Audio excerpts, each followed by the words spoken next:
15টা হরফ আছে। এই নুন সাকিন এবং তানবিনের পরে, নুন সাকিন এবং তানবিনের পরে 15 হরফের যে কোনো এক হরফ যদি আসে, তাহলে নুন সাকিন এবং তানবিনকে নাকের ভিতর লুকায়া, কিসের ভিতরে? নাকের ভিতর লুকায়া গুন্না শহীদ করতে হবে। কিসের শহীদ? নাকের ভিতর লুকায়া গুন্না শহীদ করতে হবে। দেখেন তানবিনের পরে জাল আছে, জাল আছে, এই জাল। আবার নুন সাকিনের পরে জিম আছে, জিম আছে, এই জিম। আবার নুন সাকিনের পরে সা আছে, সা আছে। আবার নুন সাকিনের পরে তা আছে, তা আছে।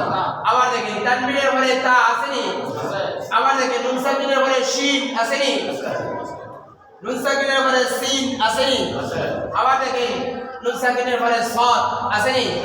এমনি ভাবে নুন সাকিন এবং তানবিনের পরে এখানে যে 15টা হরফ আছে, 15 হরফের যে কোনো এক হরফ যদি আসে, তাহলে নাকের ভিতর লুকায়া গুন্না শহীদ করতে হবে।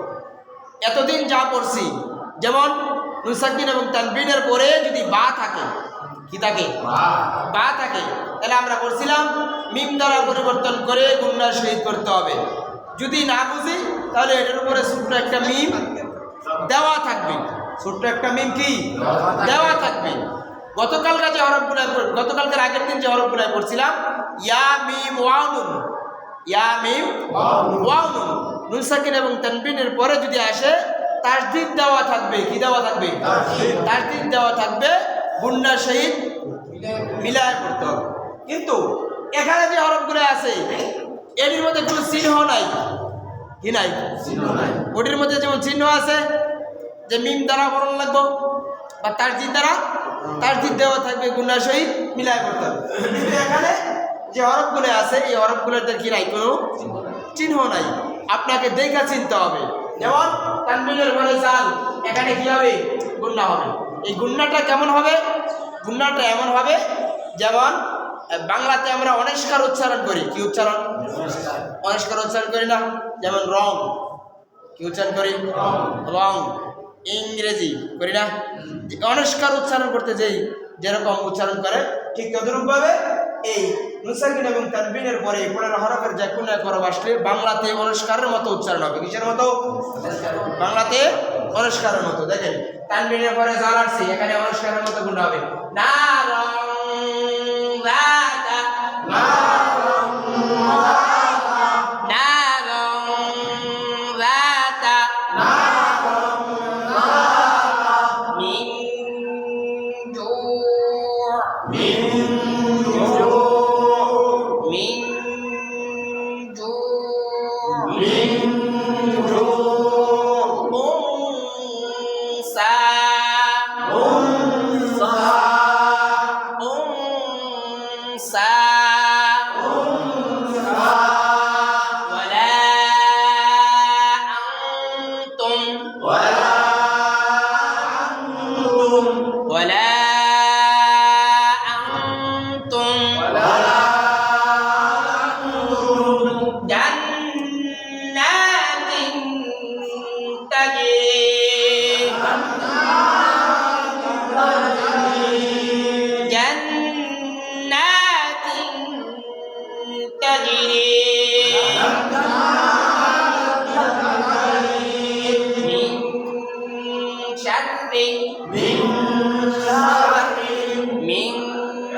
সাকিন এবং নুনে সাকিন এবং তানবিনের বামে নুনের হরফে যে কোনো এক হরফ আসিলে নুনে সাকিন এবং তানবিনকে নাকের ভিতর লুকায়া নুনের সহিত পড়িতে হয়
আবার বলেন এবং তানবিনের বামে আসলে বাংলাতে অনুষ্কারের মতন গুণনা করতে হবে অনুষ্কারের মতো গুণনা করতে হবে তানবিনের পরে জাল 15 হরফের এক হরফ এই হরফটা একটু খেয়াল রাখতে হবে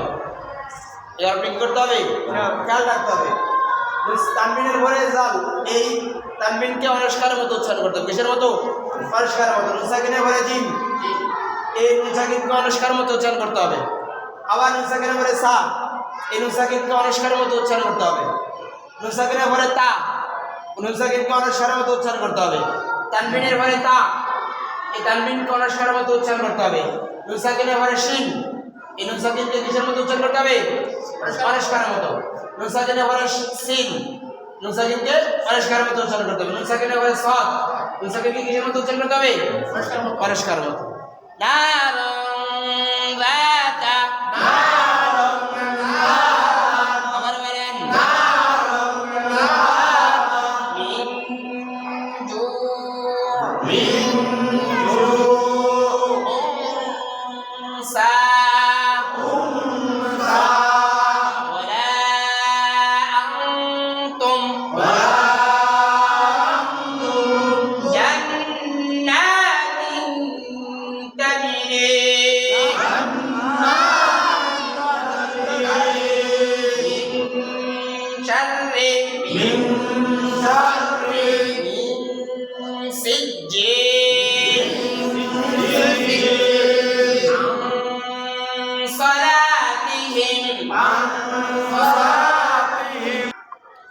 নুন সাকিন এবং তানবিনের বামে এই 15 হরফের যে কোনো এক হরফ আসিলে নুন সাকিন এবং তানবিনকে গুণনা করিয়া পড়িতে হয় নাকের ভিতর লুকাইয়া তাও সাও জিমো দালো দালো জা সিনো সিনো সদ দ দ ত দ ফাও কফ কাফ নারং রাতা মিন জু' আন উনসা ওয়ালা আনতুম জান্নাতিন তাজরি